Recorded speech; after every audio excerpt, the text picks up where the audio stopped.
Okay, this will be also my argument for you to think and reflect. If you think and reflect, like rationally speaking, that doesn't seem to be a viable alternative. It doesn't seem to be something appealing to our mind or our intellect.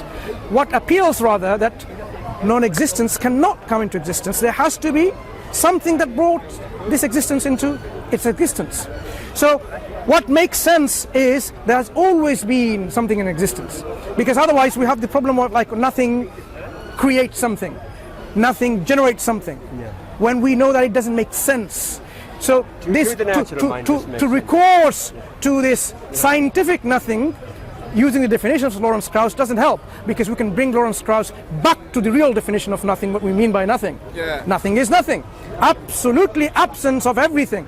That cannot give anything. In fact, we don't observe anything in our reality that pops into existence from nothing. Because those particles that comes, they actually doesn't come from nothingness. It's just a transformation from one state to the other. We don't know that actually. We actually don't know that. So if you say that, that means non-existence became existence. Could, quite possibly. How? How do you have? No. No. You see, if you bring this particular proposition, you have to make sense of it. When you have absolute nothingness, non-existence, how do existence come from non-existence when it has no energy, it has no gravity, no quanta, no fluctuations, nothing? Technically, the universe has no energy either. No, please. Let's not go into energy. Let's talk about particles. Sure. These particles, virtual particles, if they were nothing to begin with, they won't transform into existence, because it has nothing to transform into, because it's simply the absence of, as I said, quanta or gravity or fluctuation. Okay, these three terms will be sufficient to describe and refute or reject the idea that it's possible. Can I ask you a question? Do you believe in miracles? I'm a Muslim, I do, yes. You do? Right. Yeah, so let's come back. Is it? Yeah. So I think you misunderstood me in the first place, right? Okay. Miracles, by definition, are extra-natural events. Okay? So again, it's a question of naturalism and supernaturalism. So that means the other proposition, now let's return to the other proposition. No, but I'm not satisfied by your explanation of the particles. I'm sorry that you could say, so there's no explanation for it, therefore that's their nature, and we know for certain they can't pop into existence. So basically, let's understand that again then. You have non-existent particle, meaning they don't exist. They have no energy, they have no gravity or fluctuation, there is nothing involved. How do you get particles coming from that state? I don't know, but I don't know, it's not an answer. It is an answer. No, it's not an answer. Listen, Jacob. If you could just say you know to everything. No, Jacob, listen. If I go into an exam, an exam is mathematics. Question number 1. It has 4 multiple choice questions, and I answer none of them. Is that a right answer? Or if I say, they say, what do you mean by this, whatever, right? And I say, I don't know. That is not the right answer. If you don't know, it's the wrong answer. The fact that it's on a mathematical question paper means that there is someone who does know. No, please. But these questions are not going to be... The moment you say, I don't know, it's the wrong answer. It's not the right answer to the question, is it? Only if the question is a question that can actually be answered. Please. For now. When I ask you this question about how non-existence become existence, now, if you say, I don't know, it's the wrong answer. No, it's not. It's simply you're having no knowledge of the right answer. Yeah, but that's a different... That's the wrong answer. Yeah, no, it's not him. It's the right answer. It's not the right answer. If you don't know, you don't know. No, it's my answer that nobody knows as of yet. People used to not know a lot of different things. You see, that nobody knows. Sorry. When there is a question with potential answers, right? I don't know is a potential answer, but it's not the right answer. Well, okay. He knows the... Okay, fine. Okay, what day is it today is a question, right? Okay, now, potential answers are, because in our calendar, there are only 7 days by name, right? From Sunday to Monday, right? It could be any of them. If I say, he knows, that's a potential answer. But is that the right answer to my question, what day is it today? If I say, I don't know, there are only answers. Right answers are, it's Sunday, or it could be Monday, whatever, right? if I say I don't know, that wasn't the right answer, Jacob. It's not the right answer. No, it's not the answer. It's not the answer to the question. It's not correct. Thank you. Not the correct answer. So I don't know is not the correct answer to the question of how does non-existence It's become incorrect particles. because I'm saying that I'm unable to answer the question in the first place. That's just semantics. It is not. It is not. His answers to what? Look. Sorry. It is essential that if non-existence become existence, there is a way it happened. Yes. Yeah. It happened. good point. So I don't know is not the right answer. No, but it's an admission. It's a statement. Sorry. You don't know the way. Jacob. I don't know is never the right answer to the question that is asked. Not, but it's a Thank you. denial to- Right. It's recognizing No, that you don't know which answer it is. it's simply saying I don't have the right answer. Yeah. That's what you're saying. Yeah, of but course, it's not the answer to the question. Right, but no one has the answer to the question. You see, that's another thing. That's another faith-based statement. Wait a minute. Does the spaghetti monster exist? What? Right, no. Wait, listen. Wait. What do you mean, listener? You asked me the Wait. question. Does the spaghetti monster exist? Probably not. Okay. Can the universe come from the spaghetti monster? Probably not. What did you just prove? What did you even just do? Something cannot come from nothing Or that doesn't exist. supernatural being. Something cannot come from something that doesn't exist. No, but a supernatural being Yeah. can create something. So you've answered it yourself just right now. Someone can I do- don't even know what was Yeah, said. but some in the miraculous, Something can go from in the miraculous they can happen. But we're not bringing, with all due respect, we don't bring in miracles in, because the discussion is actually based on the foundations of naturalism in a way, it's right? naturalistic We're discussion. trying to limit our. You're limiting yourself. No, what we're saying is, we're trying to limit so that we can have a meaningful discussion, something that we share in common, right? When we agree something, if I bring with my presupposition, then you will not agree with me in many things, because that's from my presuppositions. Yeah. I'm trying to have a common ground and have a discussion based on that, as you've realized. So this question about the particles coming into existence from non-existence, again, we haven't found a rational answer yet. It's simply saying, I don't know. Yeah. But you see, I don't know is not the answer, the right answer.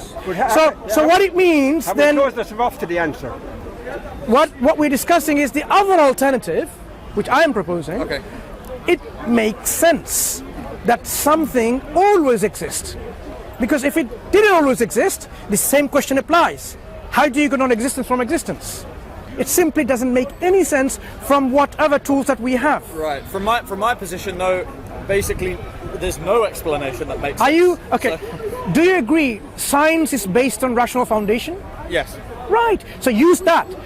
The foundation of science tells us that the proposition that between the two binaries, the one that makes rational sense is the one that always exists. But all science is not correct, not true. I think you misunderstand the point of our discussion. With all due respect, we have been speaking for more than an hour, maybe already, right? Right. I'm trying to give you the answer. But it's not the answer. So the discussion is in a different tangent. With all due respect, sorry, I'm sure you're trying to put forward a particular argument.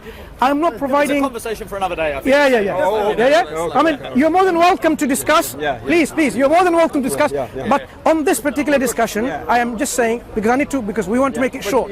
For us, we benefit from each other, but of course for those who are listening and those who are going to be listening outside, because we agreed to be on the camera, we don't want to bore our viewers, okay? So at least they can learn something from it.